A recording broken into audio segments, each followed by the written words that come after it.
What is the most important step in getting your house ready for the market? The answer to this is the pre-list preparation stage. This happens before your house is on the market. Sometimes this can take a month or two. Sometimes this can only take a couple of days. It really depends on your personal situation and what you've got going on and what your plans are. But I'm going to break down some really important things that you need to think about when getting your house ready for the market. And we'll start with the house preparation. Your house needs to be presentable in order to maximize the value that you are going to get. You are going to have to make it look as good as you possibly can. So things like decluttering, maybe you need to get a bin to your home and start getting rid of things and getting it out. Maybe you just have extra things that maybe don't need to be in the house. So you need to take those things and store them for the time being until the house is sold, or that you're moving, wherever you're moving to needs to go there, or store it, whatever. These things are steps that some people don't think are important, but really these are like the most important parts, because you could leave potentially thousands of dollars on the table if you don't do these things. Another thing that I highly recommend my clients to do, and I do offer this service as well, but is a deep clean. So once you've gotten rid of everything that you need to get rid of, and oftentimes I will go through my client's house with my handy dandy post-it notes, and I will post-it note everything that needs to go. Because sometimes they're like, well, I don't know what needs to stay, what needs to go. So I will go around the house and I will sticky everything that needs to be removed. So sometimes that makes my clients happy knowing what they need to do, and sometimes it makes them sad because they have so much stuff to take out of their house. But my famous words when getting things arranged and organized is less is more. And you want to be able to open up the spaces. You still want to make it look like a home, but you want to open it up so that it's open and airy and spacious, and less is more is basically the tagline for that. Just making sure that you don't have excess things in rooms that you don't need to have. You can have that when you're living there, that's no problem. But when you're going to list your house and selling it, you need to present it in a different manner, usually. I think I mentioned deep clean. So this is a service that I offer my clients as well. Once things are out of the house, once the things that are staying for the listing are there, then you need to clean, clean, clean. Now, this can be free because you can do this on your own time. You can hire somebody to do it. You can have my help with that. But deep cleaning is imperative. Cleaning windows, take out the screens, by the way, when you're selling your house for photos. Just, you have to clean. Fix caulking, fix leaky taps or loose taps or loose toilets. These things are little, but they are important things. You also have to think about things like curb appeal. So when somebody is driving up to your house, please tell me you don't have garbage and stuff everywhere that their first impression is not being impressed based on them coming into the property or coming up to the property. You want your curb appeal to be on point. You want it to be clean, clutter-free, giving it a 10 out of 10 first impression, getting them excited to go inside of the home. So that's another big thing. Now, from an inside standpoint of the home, you want to make sure that your big ticket items are at minimum serviced. So if you have a UV light, put a new UV bulb in, get your furnace serviced, change the filter. Please tell me you've changed the filter. These things are important because when somebody's looking at a home, I know as a realtor myself, when we are touring a home, 8 times out of 10, I'm pulling the filter out of the furnace just to see, because the filter in the furnace can say a lot about a homeowner, believe it or not. So change that filter. Another thing that I highly recommend my clients do, now this is totally optional, but it's always recommended, is a pre-list home inspection. Why do you want to do this? Because it is going to potentially uncover things that you did not know was wrong with the house. Instead of a buyer coming and doing a home inspection and then uncovering all of these things that you may not have known, why not do it yourself so that, first of all, you can be in the know about your house. You can know that things are good, or you can address issues that come up ahead of time. So you get the home inspection and there's a couple little things here and there. You can address those things. And on the home inspection itself, you can say, this was addressed.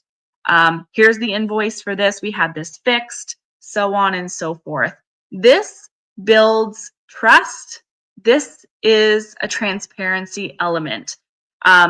Some people want the buyers to do their own home inspections. I personally, as a buyer agent, when I'm working with a buyer, I love it when there's a home inspection available because it gives us an opportunity to go through things to see. And if it's a home inspector that I personally know and trust, even better, because then we don't have to spend $500 or $550 on a home inspection because it's already been done.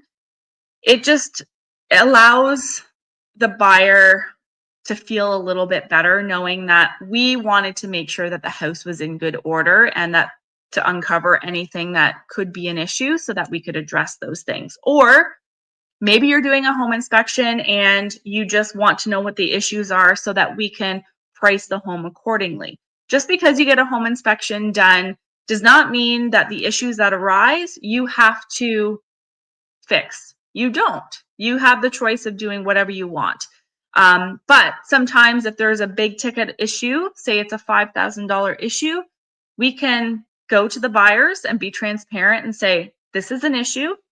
It's going to cost about $5,000 to fix, but we have actually adjusted the list price to incorporate that extra $5,000. So there's different things that you can use this for, but it's really for your knowledge and education to ensure that there is not going to be any massive surprises, and we have control of who is actually looking at the house. So we know that the home inspector that's looking at the house is qualified and is going to find what needs to be found, which we want the issues to be found. Just like if you're buying a house, you want to make sure that any of the issues are being addressed because you want to be able to know what you're getting yourself into. Another element to the pre-list preparation stages is gathering data for the buyers. So the home inspection is a big part because you're gathering a whole bunch of data on the house for the buyers. But then there's littler things like your taxes, your rental amount. So if your hot water tank is a rental, your propane tank is a rental, I'm going to ask you to provide me that information. How much do you pay for your propane tanks every year? Usually it's like 80 or 90 bucks a year, but we need to know that so that we can relay this information to the buyers. What are your taxes? That's something that I need before I can even list the property as your tax amount. Things like who you use for internet and your utility costs. Your utility costs are something that most, I think 9 times out of 10 realtors don't ask for. But for me, I think it's very important because they're going to ask us those questions probably anyway. So why not just have it there for them so that they don't have to ask and that they have the information available to them right up front. So hydro, water, sewer, any of those kinds of, I mean, you don't pay for sewer, you pay for water, but well, septic information, if you're on a well, maybe you already have a well report, that would be great to show the buyers. If you are on a septic system, if you've had it pumped in the last year or two, telling them that would be a good idea because they probably don't need it pumped anytime soon. Providing that information is very, very important. So when I'm working with my sellers, I make them fill out this big, long seller intake form.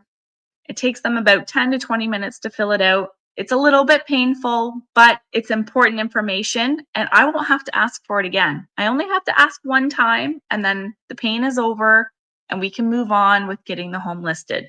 But we're doing all of these things to have the house prepped and ready for the photographs, the photographer. We need to make sure that all of these things are done before we start taking photos of the house. First of all, if you're not working with me and you're working with a different realtor, you need to make sure that they use professional photography. If they are going around with their phone taking photos, that is a red flag. Fire them before you even get the opportunity to go on the market. You need professional photography. This can make or break a property, and it can devalue your property when it potentially is worth more based on the photos. So make sure that that photo, the photographer is a professional. You're not using your phone. Drone footage is also a very highly recommended. Bird's eye view. It just kind of gives them idea of what the lot lines look like, how close are the neighbors, that kind of thing. That's all important stuff. But this is all the pre-list prep. So once you have the photos, you're basically ready to go. And you just need to understand what the marketing plan is and who you're marketing to and all of those things. But we'll get into that on another video. This is just about the importance of the pre-list preparation stages. I hope that you find this helpful. Whether you're listing with me or listing with another agent, these things are the most important parts. Maybe I've left a couple of things out, I'm not sure, but these are the main things that I find very, very important in order to get your home organized and ready to go. So if you have any questions, please reach out anytime. I'm always available. My information is below. Feel free to DM me or comment below if you've got questions or reach out. I am happy to help you with anything real estate related. We'll see you in the next video.